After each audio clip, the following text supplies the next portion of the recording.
Welcome to another edition of Rants. This is rant number 3. And I've been thinking a lot about a father's role in the spiritual formation of his sons, which has led me to really meditate on the necessity and really the lack of strong men in the church today. Our culture is increasingly becoming what I like to call sissified, feminized, soft, weak, emasculated, whatever you want to say. And a lot can be said about this demonic push of transgenderism, LGBT stuff on our children, and the sissification of our boys who are made really to prance about with rainbow flags and to learn about little Joey's two dads in their public school. But that's just a symptom of the problem. I just want you to think for a second. Men out there who are watching this video, just think. Think about this fact. Think about the fact that this sort of a garbage is being pushed and tolerated, and ask yourself how. How is it that our children are being sissified? And how is it possible that the LGBT mafia is perverting our children in their schools and in their cartoons and in their books? Think about that. How did that happen? Now, you know why this is happening? I'll tell you why. It's because we've been passive.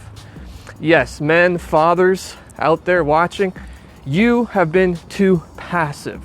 The fathers of this land had to be castrated first before they could get to our sons.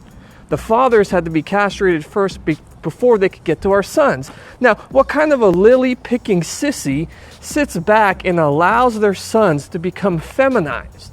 What kind of a passive pansy doesn't stand up and say, no, our sons will not participate in this garbage, and no, we will not tolerate it.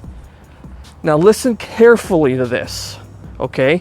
I'm not suggesting that we stifle our boys' emotional growth with some sort of a hyper macho man type of thing here.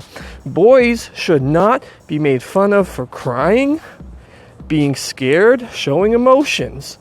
All I'm saying is let's not put lipstick on them and teach them that it's okay for them to marry other boys. That's all I'm saying.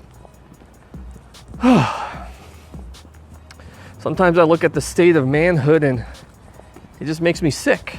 I just want to grab you guys by the shirt and shake you and just say, wake up. Christian men, if Christian men weren't being such panty-weight sissies, our country could be reformed overnight. Now, I know y'all are complaining about, oh, I can't find a good wife.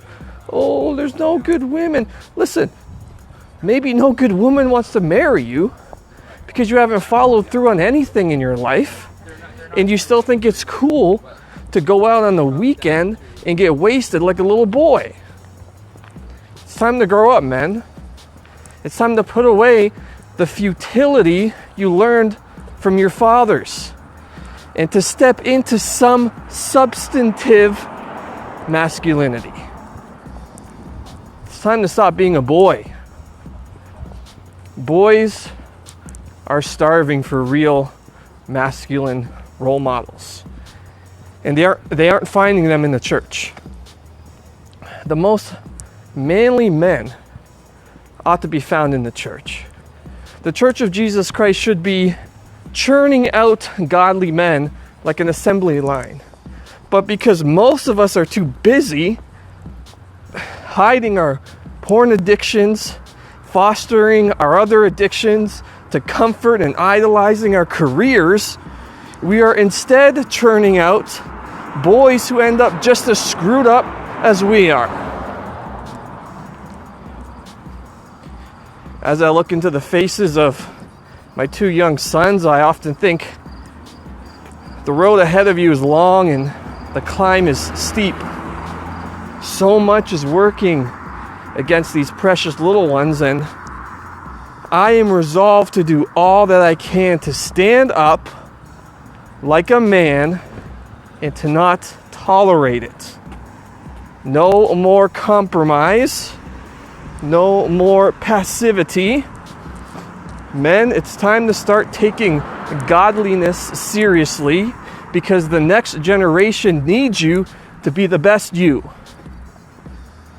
I know my boys will have many sissy voices speaking to them throughout their lives, but I will not be one of those sissy voices. We can't protect our children from every perverse and reprobate thing in this fallen world, but we can be a stalwart of truth and light as long as we live. So with God's help, I resolve to actively push against sissification and promote true godly masculinity to my boys. Will you? Most of you men who watch this video won't do anything. You'll continue to be a passive pansy with a wet noodle spine. You'll continue to prioritize sports. I see you going to baseball games rather than church. You'll continue to be a self-centered, entitled man-child. Or maybe you won't. I pray to God I'm wrong. But I'm not holding my breath. God bless you. Grace and peace.